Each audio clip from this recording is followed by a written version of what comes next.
अस्सलामु अलैकुम वरहमतुल्लाहि वबरकातुह।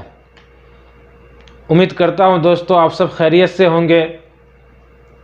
दोस्तों जैसा कि अभी आपको मालूम होगा, इलेक्शन का भी दौर चल रहा है और ख़ासकर गुजरात में भी इलेक्शन है।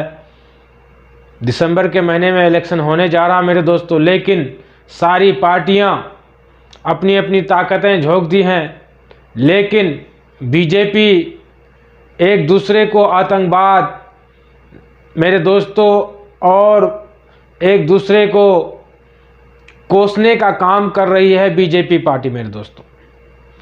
छोटे नेता से लेके बड़े नेता तक मेरे दोस्तों, यानी एमएलए, एमपी, सीएम, पीएम तक मेरे दोस्तों, ये बीजेपी के सारे नेता कांग्रेस को कोसने में लगे हैं, कांग्रेस को आतंकवाद का सपोर्ट करने के लिए बता रहे हैं। और ख़ासकर मोदी जी भी कह रहे हैं मेरे दोस्तों कि आतंकवाद को कांग्रेस वोट बैंकिंग का नज़र से देखती थी। ये कांग्रेस को कोस रहे हैं मेरे दोस्तों। अब इस साइड में देखिए, मोदी की फ़ोटो के साथ उनका जो लिखे, जो उन्होंने बयान दिए हैं, उस बयान को देखिए कि क्या कह रहे हैं। कांग्रेस आतंकवाद को वोट बैंकिंग की नज़र से देखती है। आप समझ सकते हैं एक पीएम किस तरह से कह रहा है। हिंदुस्तान में कहाँ आतंकवादी है? किसको आतंकवादी कहना चाहता है ये बीजेपी वाले? ये प्राइम मिनिस्टर किसको आतंकवादी कहना चाहते हैं मेरे दोस्तों? इसी तरह से मेरे दोस्तों बीजेपी का जो जेपी नड्डा अध्यक्ष है, वो जिहादी सांप्रदायिक बातें कर रहे हैं। यानी जब तक बीजेपी के अंदर में जिहादी, आतंकवादी, देशद्रोही का मामला नहीं बोलता है, उनके पेट से भात हजम नहीं होता है, उनके पेट में जो खाना होता है वो हजम नहीं होता मेरे दोस्तों। जब तक वो हिंदू, मुस्लिम या आतंकवाद या पाकिस्तानी नहीं बोलेगा, उसका प्रचार कामिल पूरा नहीं होगा मेरे दोस्तों। ये इस तरह से बयानबाजी करते हैं। जेपी नड्डा के भी देख लीजिए इसमें क्या लिखे हुए हैं। आप बताइए, बीजेपी का अध्यक्ष जेपी नड्डा किसको जिहादी मानसिकता बता रहे हैं? किसको जिहादी मानसिकता बता रहे हैं? उनको बोलना पड़ेगा किसको जिहादी मानसिकता बोल रहे हैं। उसका इशारा किस तरफ है? ये इस तरह से एक समुदाय के लोगों को टारगेट कर करके मेरे दोस्तों वोट को अपने तरफ हासिल करने के लिए पूरी कोशिश करता है मेरे दोस्तों। ये एक ही समुदाय को टारगेट किया जा रहा है ना। जिहादी मानसिकता, उसका कहने का, बोलने का मतलब क्या होता है मेरे दोस्तों। इसी तरह से बिहार से गिरिराज, ये जब भी बोलता है गटर से बदबू निकलती है। ये गिरिराज सिंह है, जब भी मुंह खोलता है गटर की बदबू की तरह बदबू निकलता है मेरे दोस्तों। ये सांप्रदायिक बातें हमेशा करता है मेरे दोस्तों। ये हमेशा नफरती बयानबाजी करता है मेरे दोस्तों।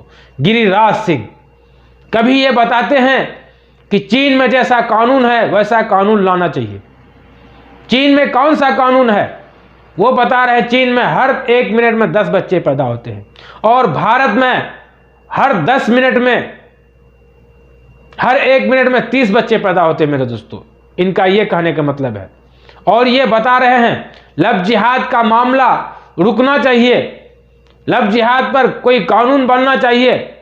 मेरे दोस्तों लव जिहाद, ये लव जिहाद है क्या मेरे दोस्तों? ये सिर्फ मुसलमानों को टारगेट करने की बातें कर रहा है।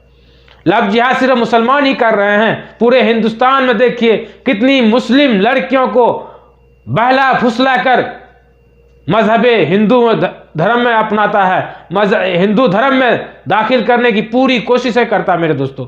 क्या ये लव जिहाद नहीं है? इस पर बातें नहीं होगी मेरे दोस्तों।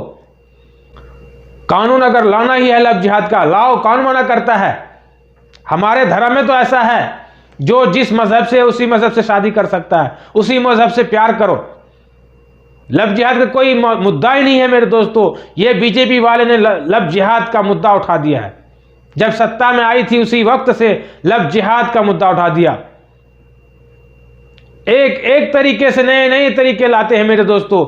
ऐसे ऐसे बातें बोलते हैं कि आपके खून खौल जाएंगे कि एक मजहब पर इस तरह से टिप्पणी कर रहा है। और खासकर बीजेपी वाले मेरे दोस्तों, लाइए कानून। लाने के लिए कौन मना करता है? लाइए कानून। सिर्फ मुसलमानों के लिए लव जिहाद का कानून थोड़ी बनेगा। वो हिंदुस्तान के 130 करोड़ के लोगों के लिए बनेगा। लाइए कानून, कौन मना करता है? आप सिर्फ आकर मीडिया में बकवास करेंगे, गटर जैसी मुंह खोलते हैं, उसका शक्ल देखने का भी लायक नहीं होता मेरे दोस्तों। गिरिराज का सीन चेहरा ऐसा है मेरे दोस्तों। मेरे दोस्तों, वीडियो को लाइक शेयर जरूर कीजिएगा। इसी तरह से मेरे दोस्तों, आरती, छोटू आरती के नाम से मेरे दोस्तों सोशल मीडिया में इतना मशहूर हुआ था, इतना मशहूर हुआ था, और वो सीमांचल का था मेरे दोस्तों। एक फेसबुक में प्यार होता है और उस लड़के का नाम छोटू होता है और लड़की का नाम आरती होता है मेरे दोस्तों। दोनों की प्यार इतनी, मोहब्बत इतनी हो गई थी, एक दूसरे के बिना रह नहीं सकता था मेरे दोस्तों। उस प्यार को पाने के लिए लड़की ने पूरी कोशिश की थी, लेकिन लड़की के घर वाले नाराज थे, उनको पसंद नहीं किया। लेकिन लड़के को किसी तरह से बहला फुसलाकर मारने की नीयत से मेरे दोस्तों उस आरती को कहता है कि तुम उनको बुलाओ, हम लोग देखेंगे, उनसे बात करेंगे। लेकिन मेरे दोस्तों, उनकी भाभी जो होती है, आरती की भाभी, उनको फोन करके बुलाते हैं मेरे दोस्तों, और घर में लाकर किस तरह से मारा था आप लोगों ने सोशल मीडिया में देखा होगा। और सोशल मीडिया में मेरे दोस्तों तब से अब तक मिलियन में उसका व्यूज जा रहे हैं, मिलियन देखने वाले उनके आ रहे हैं मेरे दोस्तों। छोटू आरती के नाम से मेरे दोस्तों 2 यूट्यूब चैनल भी खुला है।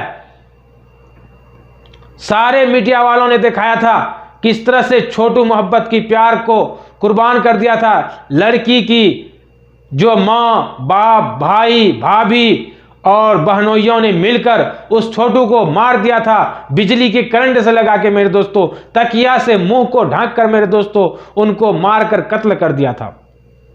और छोटू को जो प्यार करती थी वो लड़की आरती, वो अपने घर को छोड़कर और अपने परिवार के सारे लोगों पर केस FIR दर्ज कराकर वो छोटू के घर पर विधवा बनकर रह रही थी। ये जुलाई की बात है मेरे दोस्तों, जुलाई से अभी नवंबर खत्म होने वाले हैं।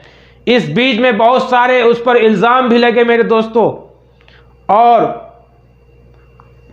जुमा के दिन मेरे दोस्तों उनकी शादी हो गई है छोटू के छोटे भाई मनु से मेरे दोस्तों। क्योंकि बहुत सारे लोग ताने दे रहे थे कि एक जवान लड़की दूसरे की लड़की आपके घर में रहती है विधवा बनकर, ये सही नहीं है। उनके माँ बाप जो लड़की के ससुर हैं, गांव वालों से मशवरा करके तब जाकर आरती की शादी अपने छोटे बेटे मनु से शादी करा दिया गया मेरे दोस्तों। ये अच्छी बात है, बहुत अच्छी बात है। लड़की यहाँ पर आकर रहती है, वो बता रही थी कि मैं छोटू की भरपाई करने के लिए मैं रुकी हूँ, कुछ जॉब वॉब कर नौकरी वोकरी कर मैं अपने इस परिवार को आगे लेके जाने की कोशिश करूँगी मेरे दोस्तों। वैसा ही हुआ, आरती ने अपना यूट्यूब चैनल बनाया है और उनका मेरे दोस्तों तकरीबन 1 लाख से ऊपर सब्सक्राइबर हो चुका है। छोटू आरती के नाम से मशहूर है मेरे दोस्तों। आप इस लड़की को, इस फोटो को देखिए, आप फोटो में समझ जाइएगा किस तरह से इतनी मोहब्बत, इतनी प्यार थी उस छोटू से उनको मेरे दोस्तों। जब उनको मार दिया कर गया था तो किस तरह से लिपेट कर उनसे रो रही थी, छोड़ने का नाम ही नहीं ले रही थी। और जब रोते रोते उनकी भी हालत बिगड़ गई थी तो लड़के वाले ने ही, जिनका एक लड़का खो गया, लड़का को गम भुलाकर लड़की को बचाने की पूरी कोशिश की थी और उनको बड़े अस्पताल में जाकर भर्ती कराया था मेरे दोस्तों। उनकी इलाज कराकर अपने घर में रख रही थी आरती को मेरे दोस्तों। आज वो दिन पूरा हो गया और आखिरकार आरती का मांग भर दिया गया। आरती के जो देवर थे, यानी छोटू के भाई थे, उनसे शादी कराकर समाज में एक अच्छा संकेत दिया है मेरे दोस्तों। तो चलते हैं मेरे दोस्तों, वीडियो को खत्म करते हैं। अगर वीडियो आपको पसंद आती है लाइक से जरूर कीजिएगा। तब तक इजाजत दीजिए, अल्लाह हाफिज।